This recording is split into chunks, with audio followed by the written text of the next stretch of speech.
36 BC కులాలకు BC ఆత్మగౌరవ భవనాలను నిర్మించడం కోసం స్థలాలను కేటాయించడం జరిగింది.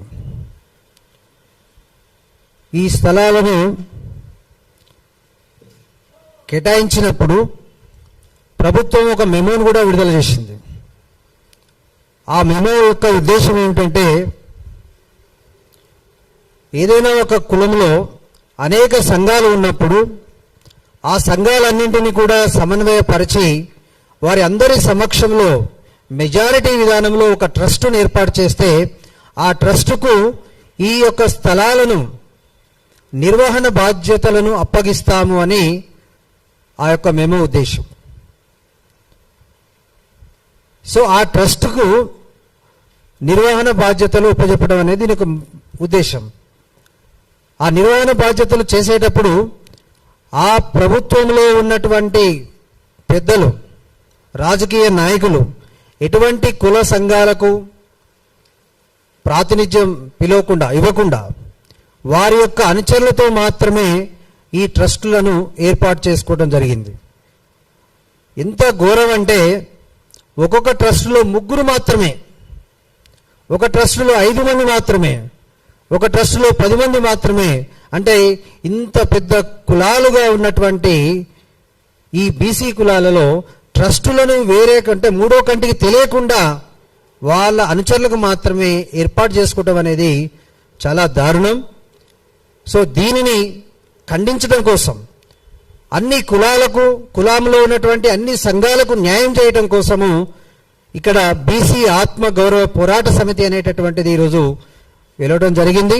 దానిలో ముఖ్యంగా Telangana Mudiraj joint action committee, అదేవిధంగా కురువ జాయింట్ యాక్షన్ కమిటీ, అదేవిధంగా తెలంగాణ కుమ్మరి జాయింట్ యాక్షన్ కమిటీ, అదేవిధంగా తెలంగాణ నాయి బ్రాహ్మణ జాయింట్ యాక్షన్ కమిటీలు ప్రస్తుతానికి మన యొక్క సమావేశంలో పాల్గొంటా ఉన్నారు.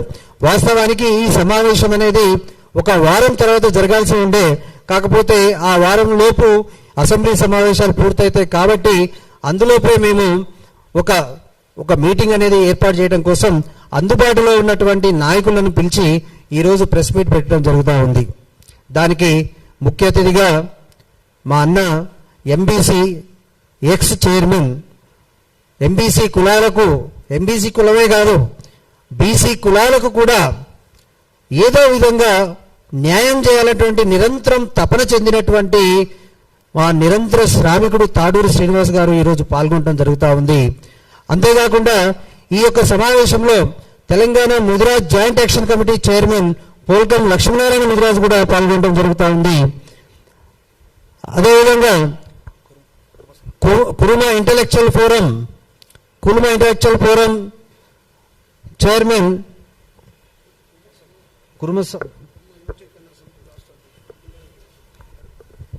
యువ చైతన్య సమితి రాష్ట్ర అధ్యక్షులు వెంకటేష్ కుర్మ గారు, అదేవిధంగా ఇంటలెక్చువల్ ఫోరం అధ్యక్షులు గురునాథ్ గారు, అదేవిధంగా ముదిరాజ్ సంక్షేమ సమితి రాష్ట్ర అధ్యక్షులు సురేష్ గారు, అల్లాదుర్గం సురేష్ ముదిరాజ్ గారు, అదేవిధంగా ముదిరాజ్ చైతన్య వేదిక రాష్ట్ర చైర్మన్ వై శివ ముదిరాజ్ గారు, అదేవిధంగా తెలంగాణ జనసమితి ఓబీసీ కన్వీనర్ అయినటువంటి జస్వంత్ గారు, అట్ ద సేమ్ టైం వారు తెలంగాణ నాయి బ్రాహ్మణ సమితికి కూడా వారు ప్రతినిధిగా వ్యవహరిస్తూ ఉన్నారు.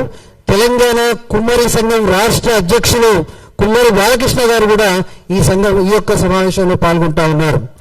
ఈ యొక్క సమావేశానికి ఇంకా మిత్రులు చాలామంది ఉన్నారు, వారిని త్వరలో పరిచయం చేస్తాం. కాకపోతే మన తాడూరు శ్రీనికు వేరే సమావేశాలు ఉండటం వల్ల వారు ఇక్కడి నుంచి వెళ్లాల్సి ఉంది కాబట్టి వారిని ప్రారంభ ఉపన్యాసం చేయవలసిందిగా, ఈ యొక్క ట్రస్టుల యొక్క నిర్వహణ ఈ విధంగా ఉంటే కుల సంఘాలన్నీ కూడా అన్యాయమైనటువంటి పరిస్థితి కాబట్టి,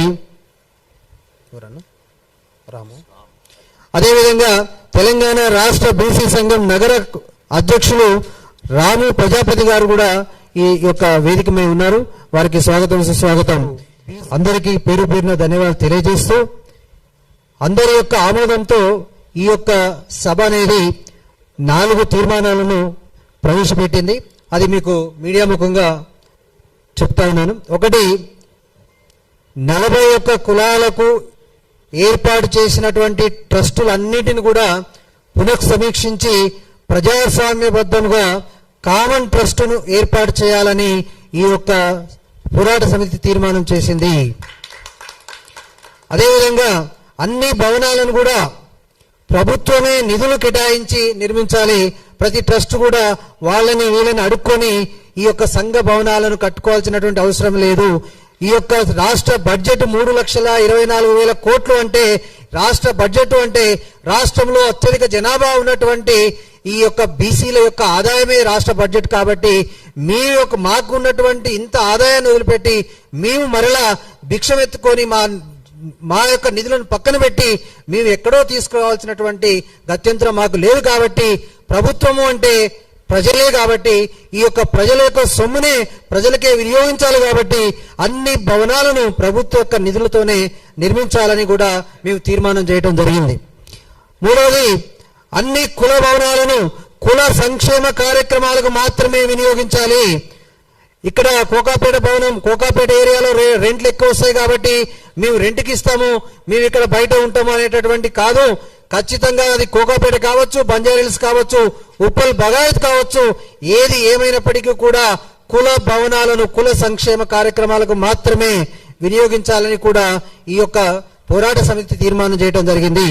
చివరిగా ఈ యొక్క అంశానికి మూల కారణమైనటువంటి దొడ్డి కొమరయ్య భవన్ ట్రస్టుని నారాయణ విద్యా సంస్థలకు లీజుకి ఇవ్వడాన్ని ఈ బీసీ ఆత్మ గౌరవ పోరాట సమితి తీవ్రంగా తప్పుపడుతుంది.